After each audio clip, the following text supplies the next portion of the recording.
How's it going, everyone? Welcome back to another video of this NFT Magic series. So I forgot that I'm wearing a green shirt and I can't really do a green screen when I'm wearing a green shirt, or else I'll just be a floating head. And I'm also too lazy to go downstairs and change my shirt. So we're just going to roll with what I'm wearing right now.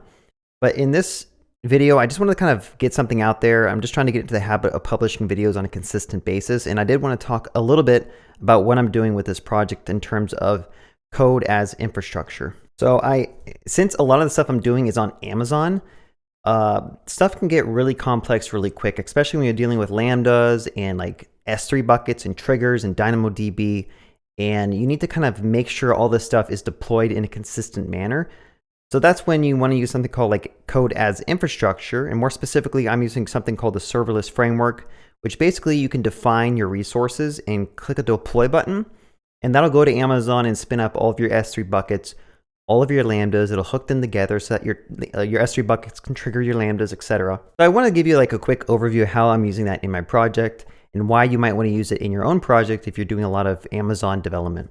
So starting off, I know I've been showing this like diagram of the system over and over again, but honestly, this is the only way you can build complex systems. You have to diagram it out. You have to understand how all these little like pieces kind of fit together, especially when you're dealing with Amazon, because a lot of times when you use any Amazon service, you end up using all these other services to kind of efficiently process what you're trying to do.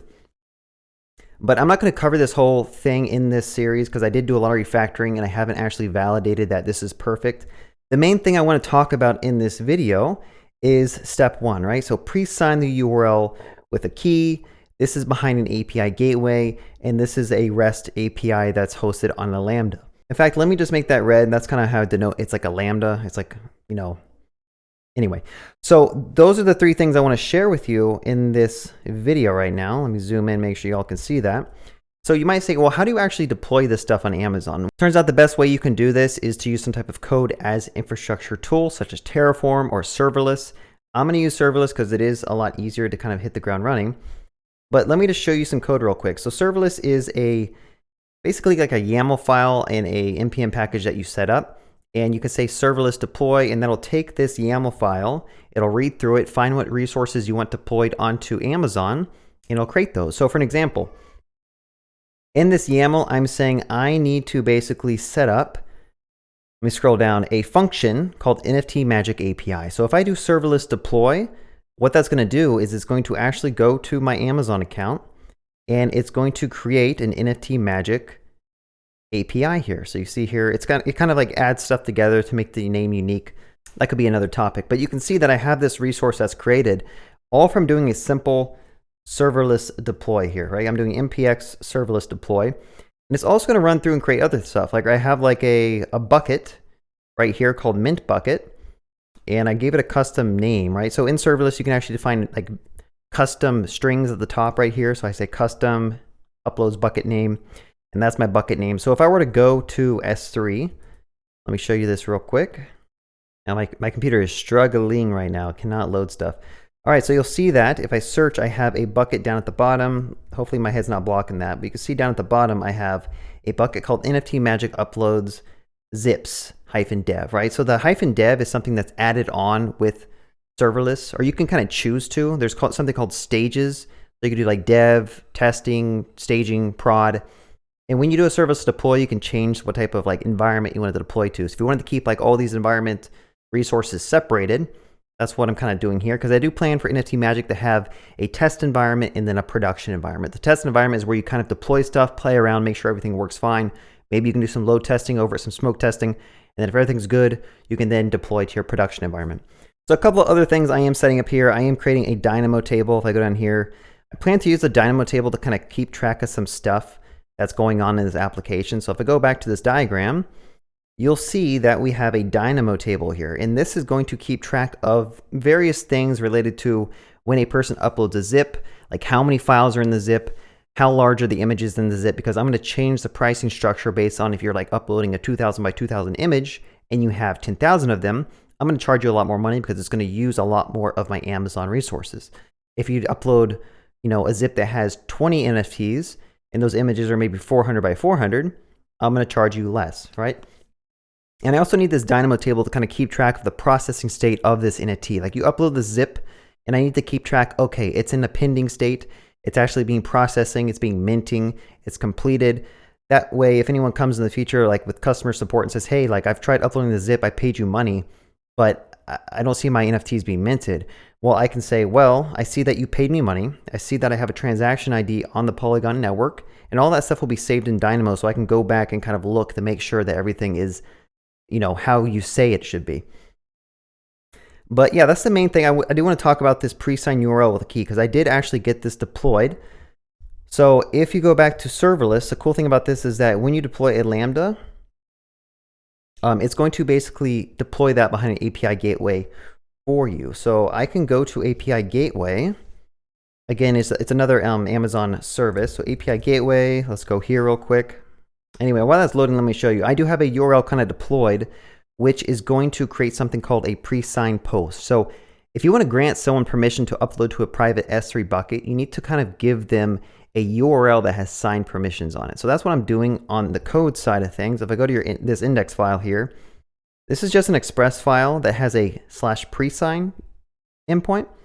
So when a user hits /presign like we're doing here, it's basically going to hit that express application, and we are going to see this code get executed. Let me go ahead and zoom in a little bit.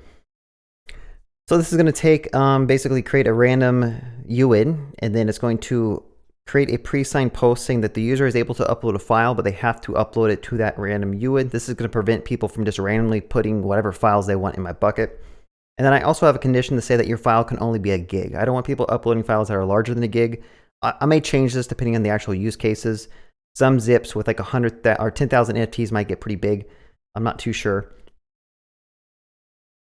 But that is basically what's going on. And if I go over here, you can see that there's like this URL data structure that has fields, and in here we have like credentials and all this stuff. Basically, anyone can take this and upload a file to my S3 bucket as long as that file has the prefix of whatever that UID was, which I think is defined in this policy here. You can take this and you can actually do a base64 decode on this, and it'll tell you that it has certain criteria or conditions that I had declared in this code over here. All right, so that is kind of what's going on. And again, what I'm trying to show you is that there's an API gateway sitting in front of this Lambda that is going to basically route requests from the HTTP request to that Lambda itself. So I have an API gateway here called dev NFT-Magic. Again, this is all created from that serverless framework automatically for us. And if I go here, I can kind of go to, I believe, routes. To be honest, I think this is using the latest version of API Gateway. At work, I typically use the V1 version of API Gateway, so a lot of stuff is kind of new to me. But all you need to know is that this thing is allowing requests to hit an endpoint, and that endpoint is calling Lambda functions, right? So that's how I'm basically able to run an Express application on Lambda, which I'm calling it a mono Lambda because it kind of hosts an entire Express application, run code, and then send it back. It can get really complicated if you do this setup manually, which is why, again, I'm going with the serverless framework because it creates all of these integration requests, integration responses for us. I'm kind of just throwing keywords out for you, but when you get used to like messing with the API gateway, it can get pretty complicated, honestly. So yeah, that's all I really wanted to share with you all. I just wanted to kind of like let you know that there are tools out there where you can kind of automatically create all this infrastructure for you and have a nice place to manage it in case you wanted to have various environments, or if you wanted to kind of blow everything away and recreate it with a single click of a button. That's when you want to use code as infrastructure like Terraform or serverless. So the next steps of this vlog is I want to verify that people can actually upload to this bucket. I haven't done that yet, but I'm pretty sure I finished up step 1, which is pre-sign the URL with the key. And the next step is I need to be able to have a UI where a user can upload a file to that bucket. Now, I've already have like some scaffolding in place for like uploading a file, but I do need to create a new UI, and I'm kind of debating if I should use React or Svelte or Next.js or something, kind of build out a UI, because now this application is getting to the point where it's kind of more complex. I'm gonna have multiple UIs, multiple like user flows, so I might bring in a single page application tool or Next.js. I haven't really decided. All right, that's all I wanted to really show you in this video. If you enjoyed watching, be sure to give me a thumbs up. It really helps my channel grow and help my videos get promoted by the YouTube algorithm. Also, be sure to click that subscribe button and bell icon if you're new to this channel, because I'm gonna have other videos like this in the future that should hopefully help you become a better web developer and kind of show you how you can do some of these different things on Amazon and kind of show you some tools that you can use along the way. And like always, be sure to give me a comment if you have a suggestion or feedback about the approaches I'm taking with this application. Just note that a lot of this stuff is just up in the air. I'm just prototyping, and then if the prototype works pretty well, I kind of just build upon that prototype. So stay tuned for the next video. Not really sure I'm going to talk about, but I'm sure it's going to be interesting.